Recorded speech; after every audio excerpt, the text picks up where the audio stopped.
Malaysia negara paling racist di dunia? Betul ke? Kepelbagaian kaum takkan jadi penghalang untuk Malaysia maju. Kepelbagaian kaum juga boleh jadi kebanggaan terbesar Malaysia. I love Malaysia. Okay, what is your opinion about Malay is racist? Malay is the most non-racist people in the world. Saya buat satu perbandingan antara Malaysia, Indonesia, Thailand dan Singapura. Dan saya katakan Thailand mempunyai orang Cina yang lebih ramai daripada Malaysia. Indonesia mempunyai orang Cina yang lebih ramai daripada Malaysia. Orang Singapura mempunyai Cina yang populasi dia adalah majoriti di negara itu lebih besar daripada komposisi Cina di Malaysia. Okey? Mana ada sekolah Cina sekarang? So, apa yang nak menunjukkan orang Melayu ni racist? Kalau dia orang racist, kenapa apa yang apik Cina dapat di Malaysia ni dapat dinikmati oleh semua kaum Cina? Apa yang dapat kita nikmat di Malaysia ni, seluruh dunia punya Cina tak ada. Saya dari kecil sudah berkawan dengan kawan-kawan dari berbilang kaum. Sebab itulah dari segi luaran dan dalaman saya Cina, saya masih boleh bertutur dalam bahasa Melayu dengan baik. When I was younger, I had a lot of friends from different cultures. Dari tadika, dari sekolah rendah lagi aku ada banyak kaum Melayu, India, Cina, Sabah, Sarawak, orang putih pun ada, orang dari Afrika pun ada, Indonesia pun ada. Yeah, so I was surrounded by all these people. And I am not the first Malaysian to do this. Kita ni semua orang Malaysia. Malaysia ni memang ada superpower. And that is why I feel so strongly about racism. Because I rasa macam kalau you attack satu community, macam you attack kawan I tau. Saya ada semua kawan. Saya suka kawan dengan orang Melayu. Saya suka kawan dengan orang India. Saya suka bergaul dengan Cina. Saya duduk di kampung orang Melayu bersama jiran dengan orang Melayu. Saya bekerja tadika bersama bos-bos Cina. Kawan saya rindu dengan kawan-kawan saya Melayu. God always with us. Doesn't matter you are Malay or Chinese or Indian. Mana ada negara di dunia di mana masyarakatnya pelbagai kaum dan pelbagai agama, tapi boleh hidup dengan rukunan. Dan Malaysia juga di antara yang terbaik. Orang India kahwin, saya pergi. Orang Cina kahwin, Cina hari Cina orang mati, orang besar-besar dia betul-betul dia, saya pergi melawat. Itu ajaran Islam. Sebab tu bangsa dalam Islam tidak menjadi ancaman. Bangsa Melayu tidak menjadi ancaman pada bangsa Cina. Bangsa Cina tidak menjadi ancaman pada bangsa Melayu. Yang menjadi ancaman ini ialah pahaman yang salah. Tapi kita bersama dengan kaum Melayu, Cina, India, semuanya bermain bowling bersama hari ini mencipta sejarah bahawa kita tak suka perkauman. Okey? Sama-sama kita sebut. Apa dia kita mahukan? Ini Malaysia! Malaysia tanpa Malaysia tanpa perkauman.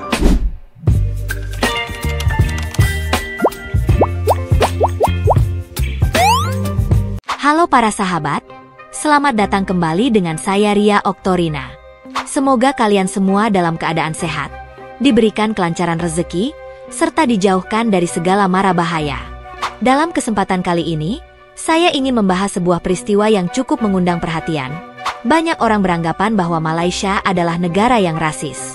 Namun, jika kita melihat lebih dalam, fakta justru menunjukkan bahwa Malaysia adalah salah satu negara yang paling toleran dalam menerima perbedaan etnis. Kaum India, Cina, dan Melayu yang hidup berdampingan di Malaysia menjadi bukti bahwa negara ini tidak seburuk yang sering digambarkan. Malaysia negara paling racist di dunia? Betul ke? Cuba korang fikir, boleh tak Malaysia jadi negara yang tak kisah pasal kaum? Ingat tak masa Aaron Wayik menang gangsa, kedai mamak penuh orang. Cina, Melayu, India semua ada. Saya anak Malaysia, sayang anak Malaysia. 1957 bulan 8 kita tengok pertandingan sama-sama, sorak sama-sama, makan roti sama-sama. Ada ke beza kaum pasal tu? Lepas tu, masa Li Zijia dapat gangsa tapi menangis sebab dia rasa tekanan besar sangat. Walaupun dia Cina, Melayu dan India semua tetap bagi pujian dan sokongan. Tak ada beza kaum kan? Pasangan berebut Pearly Cina pun sama.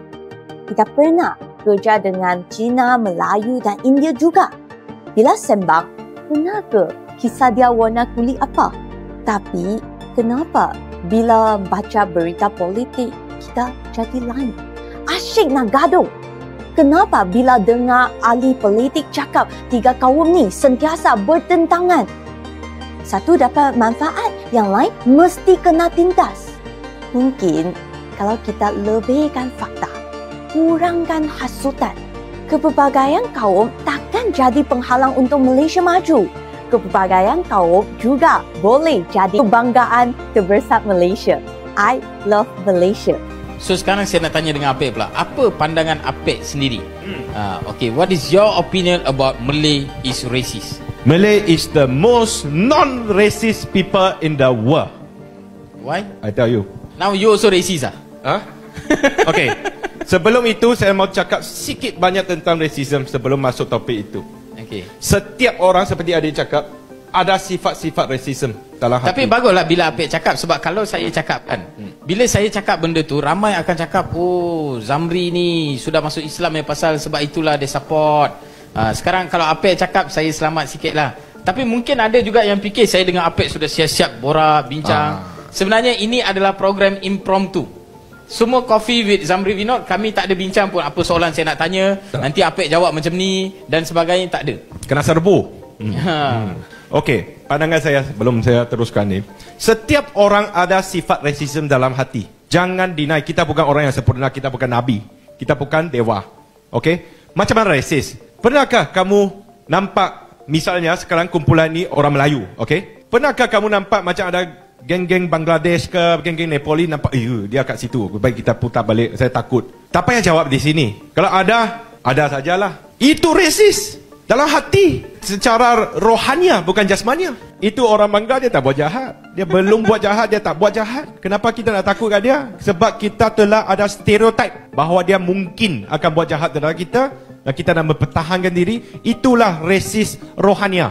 Tapi rasis rohania tak apa, simpan sajalah. I tak suka orang Melayu, tak suka orang India, tak suka Cina, tak suka tak apa. Ini hak kamu untuk fikir, takkan I nak kontrol pemikiran. Tetapi perkauman jasmani, itu masalah dia. Kalaulah saya rasis, saya tak suka orang kaum tertentu, saya menunjukkannya, saya membuat sesuatu, itu masalah. Kenapa saya cakap orang Melayu adalah orang paling tidak rasis di dunia ni? Saya pernah buat satu video. Ada kaum yang sokong, ada kaum yang tidak sokong, dan nampak jelas antara kaum. Tapi ini pendirian saya diri sendiri. Saya buat satu perbandingan antara Malaysia, Indonesia, Thailand dan Singapura. Dan saya katakan Thailand mempunyai orang Cina yang lebih ramai daripada Malaysia. Indonesia mempunyai orang Cina yang lebih ramai daripada Malaysia. Orang Singapura mempunyai Cina yang populasi dia adalah majoriti di negara itu lebih besar daripada komposisi Cina di Malaysia. Okey? Mana ada sekolah Cina sekarang? Di Siam mana ada? Yang ditaja kerajaan.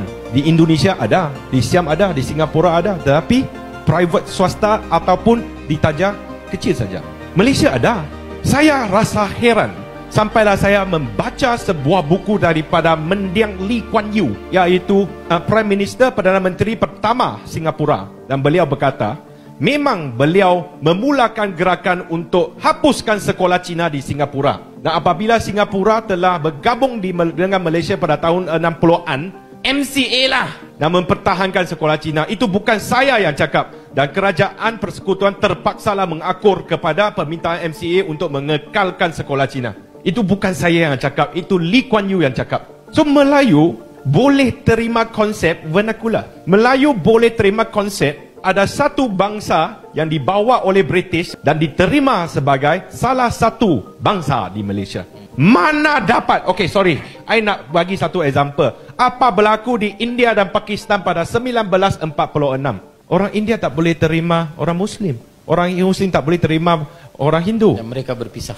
4 juta orang telah mati dalam pemisahan tersebut. 4 juta orang. Apa berlaku di Indonesia pada 60-an dan 1997? Pembunuhan ramai-ramai atas orang Cina. Kenapa orang Cina boleh jadi Perdana Menteri di Thailand seperti Thaksin Shinawatra ataupun adik dia Englak ataupun Somchai Suratyu? Ini semua Cina. Tapi mereka boleh cakap bahasa Cina ke? Mereka ada nama Cina ke? Tak ada. Dia Hakka tau. Barack Obama boleh jadi Presiden United States of America.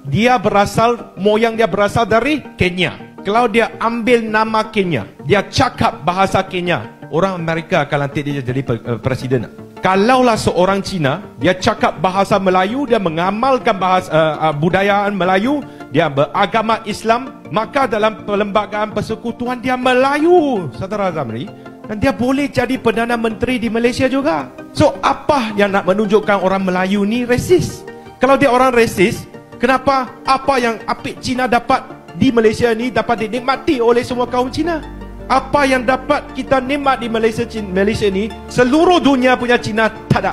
Tak ada sebuah sekolah Cina kerajaan di negara mana-mana melainkan China, Hong Kong, Taiwan dan Macau. Malaysia juga ada. Begitu juga sama dengan sekolah rendah jenis kebangsaan Tamil.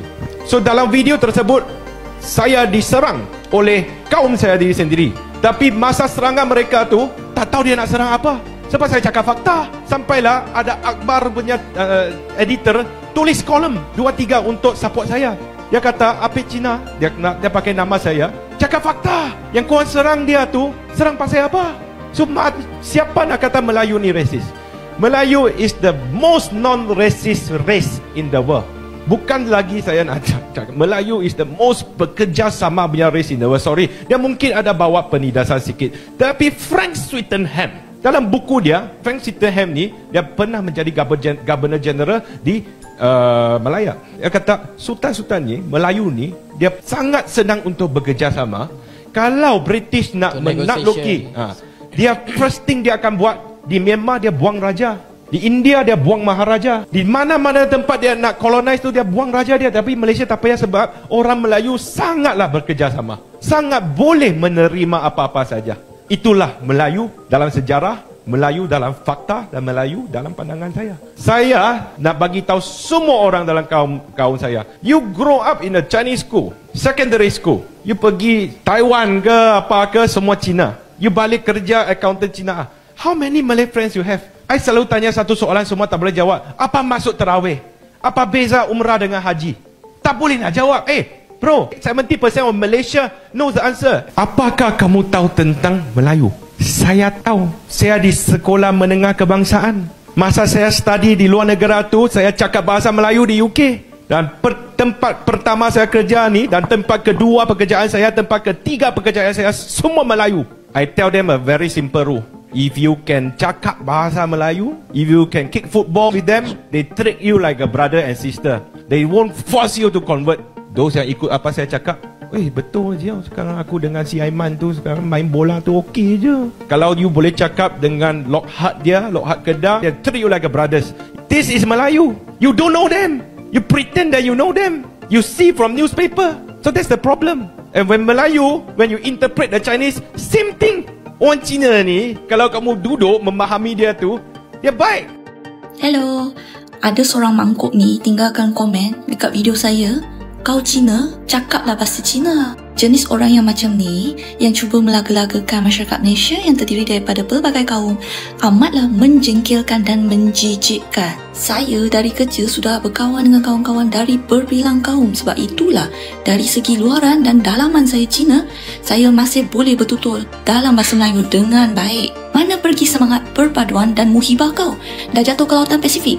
I hate bringing up sensitive issues that can possibly spark a debate among races. I hate labeling people according to races. I see each and every one of us as individual with specific characteristic traits, personality and mannerism.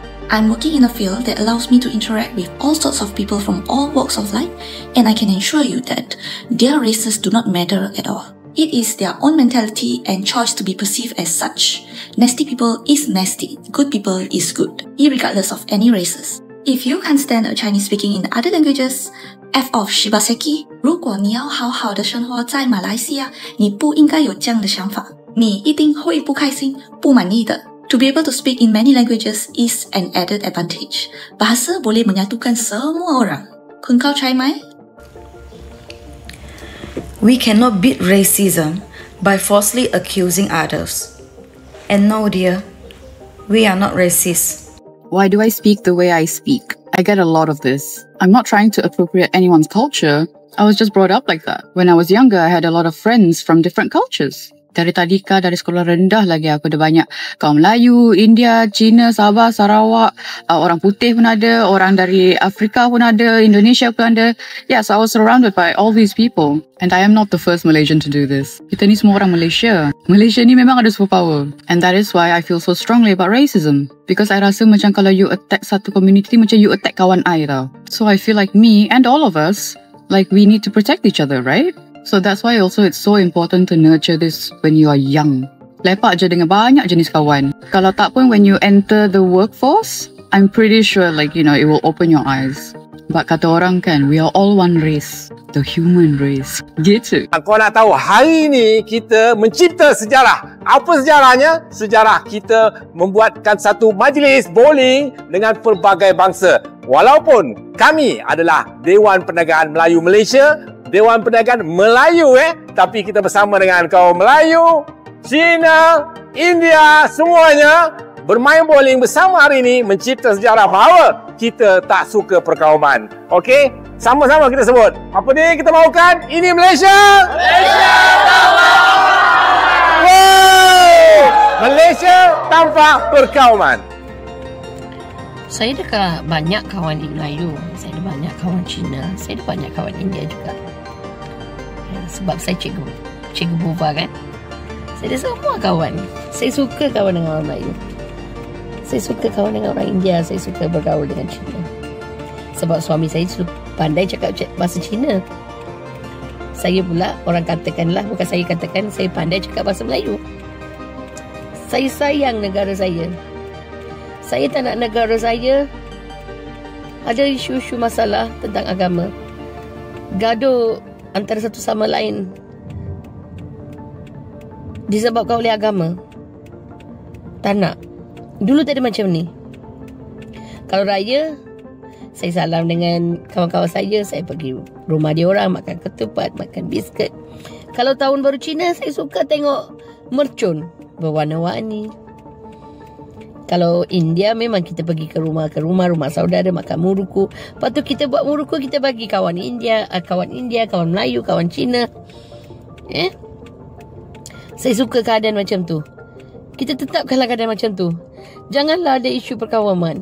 Tolonglah. Saya takut dengan generasi anak-anak saya. Cukuplah setakat ni. Saya takut dengan generasi anak-anak saya ni. Saya mengajar budak-budak tadika pun saya tak penat. Walaupun dia orang berbilang kaum, tapi saya suka tengok dia orang sebab bermain bersama-sama, bercakap bersama-sama. Budak India yang tak tahu cakap bahasa Melayu pun dia dah pandai bergaul dengan bahasa Melayu sebab dia orang selalu tengok kawan Melayu, kawan Cina. I love my country. என்னோட நாடு எனக்கு ரொம்ப பிடிக்கும். இந்த நாட்டில் தான் நிம்மதியாக நான் வந்து ராத்திரி தூங்குறேன். Setiap malam kita tidur dengan aman dan damai. Tak ada bom, tak ada huru hara, tak ada orang kacau kita. Tenteram kita tidur. So saya tak naklah isu ni datang, agama you besar ke, agama saya besar ke. Tak ada. Darah memang sama, warna merah. Tak ada warna hijau, tak ada warna kuning, tak ada warna purple, tak ada warna hitam. Darah kita memang sama, warna merah. Mungkin cara kita sembahyang dengan agama kita lain, tapi hati kita semua memang bersatu. Cuba bersatu balik. Cuba fikir mak ayah kita, bagaimana cara dia orang bela kita masa kita kecil. Saya duduk di kampung orang Melayu bersama jiran dengan orang Melayu. Saya bekerja tadika bersama bos-bos Cina. Kawan saya rindu dengan kawan-kawan saya Melayu. Tapi kebelakangan ni bubar rasa. Tak tahu nak cakap apa. Kalau nak ajar budak kecil, saya boleh ajar. Tapi nak ajar orang besar, saya tak berapa pasti. So daripada mengajak orang, lebih baik saya mengajak anak saya. Janganlah keadaan macam ni. Saya tak nak. Saya Cikgu Buva ingin memohon simpati daripada semua rakyat Malaysia. Bersabar, tarik nafas, berdoa. Sama-sama kita berdoa untuk negara kita, rakyat Malaysia kita, supaya tiada ada isu perkauman di negara kita. Biar kita bersatu padu. Apa juga orang ketiga masuk dalam perkauman negara kita, cuba sabar dulu, tarik nafas, bayang banyak-banyak. Kita bangun balik. Kita boleh. Kita tak nak huru-hara.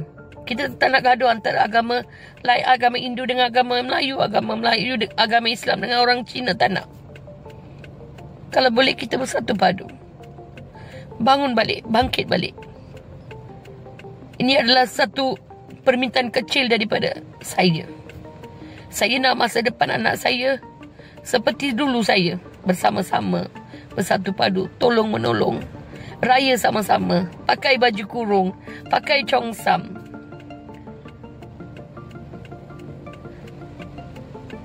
I love my country. என்னோட நாடு எனக்கு ரொம்ப பிடிக்கும். என் நாட்டை நான் ரொம்ப மதிப்பேன். என் நாட்டு மக்களையும் நான் ரொம்ப மதிப்பேன். எனக்கு சீனால ரொம்ப பிடிக்கும், மலாய்க்காரங்களை பிடிக்கும், Indians all I love. Saya mula rasa takut. Every day saya buka TikTok ada isu-isu benda ni. Benda yang sama aja. மன்னிப்போம், மறப்போம்.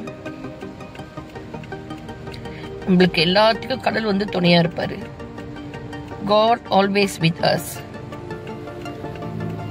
Doesn't matter you are Malay or Chinese or Indian. Hello.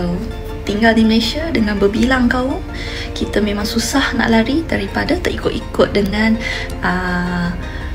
petua-petua daripada orang tua, nasihat daripada orang tua yang dibawa dari generasi ke generasi yang muda sekarang ni lah.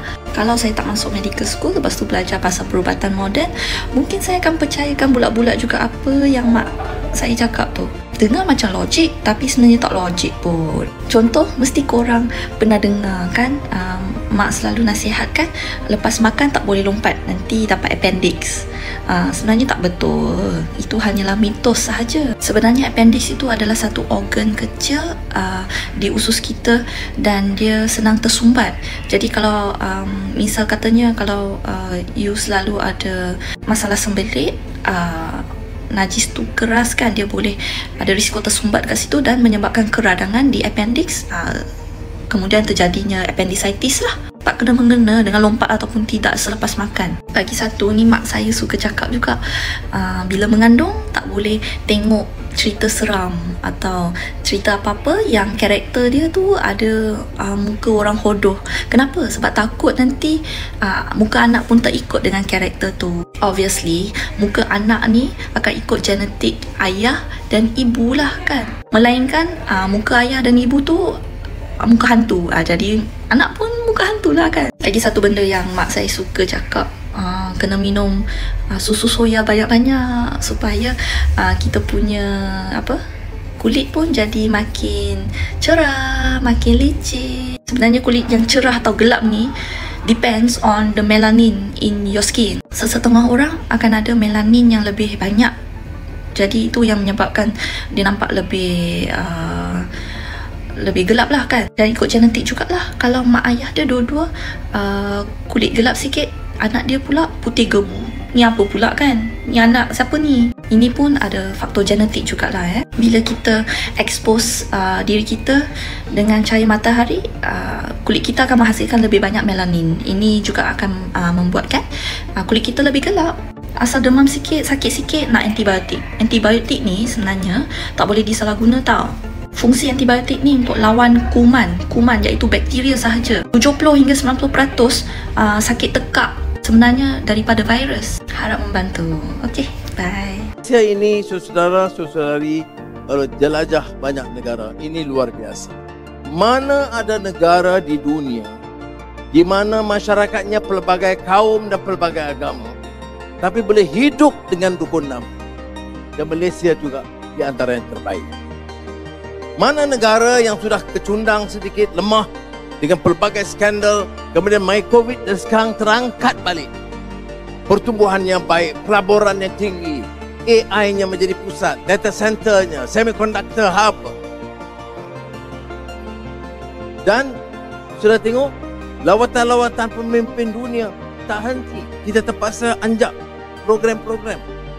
Tengok dalam sebulan 2 ini berapa banyak pemimpin besar. Dalam tak lama lagi Presiden Xi Jinping akan datang. Presiden Afrika Selatan. Dan banyak lagi dalam sebulan 2 ini. Saya pun kata mungkin bulan Ramadan tu tangguh sekejap lah. Walaupun kita kerja seperti biasa, tetapi lawatan-lawatan dari luar negara ini kita mula balik bulan April. Sebab apa? Sebab dia lihat keupayaan Malaysia. Dan keupayaan Malaysia itu siapa? Apa saya ingat menteri atau Perdana Menteri saja? Keupayaan seluruh rakyat. Keupayaan pekerja, tukang cuci. Kerana kalau tak bersih, orang tak datang. Jadi bila kita bagi penghargaan kepada pemodal, penghargaan kepada pengurusan, penghargaan kepada peniaga, penghargaan kepada tukang cuci, ini barulah jadi madani dan manusiawi atau ihsan. Saya buat sebagai manusia sahaja, apa orang India boleh terima? Orang India kahwin, saya pergi. Orang Cina kahwin, hari Cina orang mati, orang besar dia, ketua-ketua dia, saya pergi melawat. Itu ajaran Islam. Sebab tu bangsa dalam Islam tidak menjadi ancaman. Bangsa dalam Islam tidak menjadi ancaman. Bangsa Arab tidak menjadi ancaman pada bangsa mana? Bangsa Melayu tidak menjadi ancaman pada bangsa Cina. Bangsa Cina tidak menjadi ancaman pada bangsa Melayu. Yang menjadi ancaman ini ialah pahaman yang salah. Saya melihat bahwa Malaysia memiliki keunikan tersendiri dalam menangani keberagaman. Salah satu contoh nyata adalah keberadaan sekolah-sekolah yang menggunakan bahasa selain bahasa nasional. Di banyak negara lain, sulit menemukan sekolah berbahasa Cina atau Tamil yang didanai oleh pemerintah. Tetapi di Malaysia, sekolah-sekolah ini tetap ada dan diakui. Ini menunjukkan bahwa Malaysia memberi ruang bagi setiap kelompok etnis untuk mempertahankan identitas budayanya tanpa diskriminasi dari pemerintah. Keberadaan sekolah-sekolah berbasis etnis yang mendapat dukungan pemerintah ini merupakan hal yang cukup unik jika dibandingkan dengan negara-negara lain di kawasan Asia Tenggara. Di Thailand, misalnya, sekolah-sekolah berbahasa Cina hampir tidak ditemukan dalam sistem pendidikan nasional. Sementara itu, di Indonesia, meskipun terdapat sekolah-sekolah yang memberikan pelajaran bahasa Cina, jumlahnya masih sangat terbatas dan pada periode tertentu dalam sejarahnya sempat mengalami penutupan. Di Singapura, meskipun ada sekolah yang mengajarkan bahasa Cina, kebanyakan berada dalam naungan sistem pendidikan nasional dengan proporsi bahasa Inggris dan Melayu yang lebih dominan.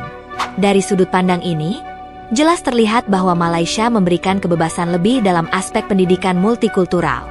Namun, ada hal yang lebih mendalam daripada sekadar aspek pendidikan. Dalam kehidupan sehari-hari, berbagai etnis di Malaysia juga memiliki kesempatan untuk berkembang tanpa hambatan yang signifikan. Kaum Cina, misalnya, bisa memiliki bisnis sendiri, terlibat dalam berbagai sektor ekonomi, bahkan memegang jabatan penting dalam pemerintahan dan sektor swasta. Demikian pula dengan kaum India yang memiliki komunitas kuat dalam berbagai bidang profesi. Semua ini menunjukkan bahwa tidak ada hambatan struktural yang menghalangi kemajuan kelompok-kelompok etnis tersebut. Dalam menganalisis situasi ini, saya juga melakukan perbandingan dengan beberapa negara lain yang memiliki sejarah panjang dalam hubungan antar etnis. Kita bisa melihat bagaimana di India dan Pakistan pada pertengahan abad ke-20 terjadi perpecahan besar yang menyebabkan lebih dari 4 juta orang kehilangan nyawa akibat konflik antar agama dan etnis.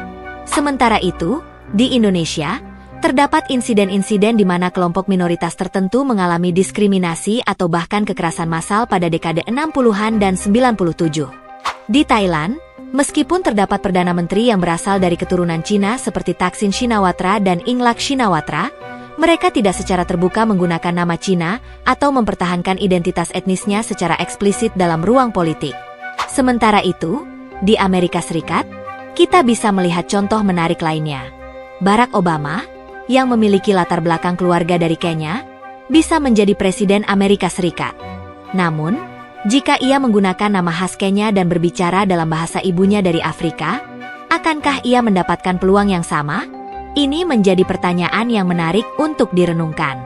Di Malaysia, jika seseorang dari etnis Cina berbicara bahasa Melayu, mengamalkan budaya Melayu, dan beragama Islam, maka menurut konstitusi, ia diakui sebagai Melayu dan berhak atas berbagai peluang yang sama, termasuk kemungkinan menjadi Perdana Menteri. Dengan semua fakta ini, kita bisa melihat bahwa label rasis yang sering disematkan pada Malaysia sebenarnya tidak memiliki dasar yang kuat. Justru, Malaysia telah menunjukkan bagaimana keberagaman dapat dikelola dalam satu sistem yang tetap memberikan ruang bagi setiap kelompok untuk berkembang. Memang, tidak ada negara yang sempurna, dan tentu masih ada tantangan dalam membangun hubungan antar etnis yang lebih harmonis. Namun, yang terpenting adalah bagaimana setiap individu dalam masyarakat berupaya untuk memahami satu sama lain tanpa terjebak dalam prasangka yang tidak berdasar. Sebagai individu yang hidup di tengah masyarakat multikultural, penting bagi kita untuk tidak hanya melihat sesuatu dari permukaan, tetapi juga menggali lebih dalam sebelum mengambil kesimpulan. Seringkali, konflik atau ketegangan muncul bukan karena adanya diskriminasi nyata, tetapi karena kurangnya interaksi dan pemahaman antar kelompok. Oleh karena itu, daripada sibuk memperdebatkan perbedaan, kita seharusnya lebih banyak membangun dialog yang sehat, mempererat hubungan sosial, dan belajar dari praktik-praktik terbaik yang telah diterapkan di berbagai negara. Mari kita menjadikan konten ini sebagai pembelajaran agar kita bisa mengambil hal yang baik dan menerapkannya demi kemajuan bangsa kita. Tidak perlu saling bertengkar atau memperdebatkan perbedaan dengan emosi, karena pada akhirnya, tujuan kita semua adalah menciptakan masyarakat yang lebih baik dan lebih harmonis. Dengan memahami bagaimana negara lain mengelola keberagaman, kita bisa menemukan inspirasi untuk menciptakan suasana yang lebih inklusif di negara kita sendiri. Semoga kita semua bisa terus belajar dan berkembang menuju kehidupan yang lebih harmonis dan saling menghormati.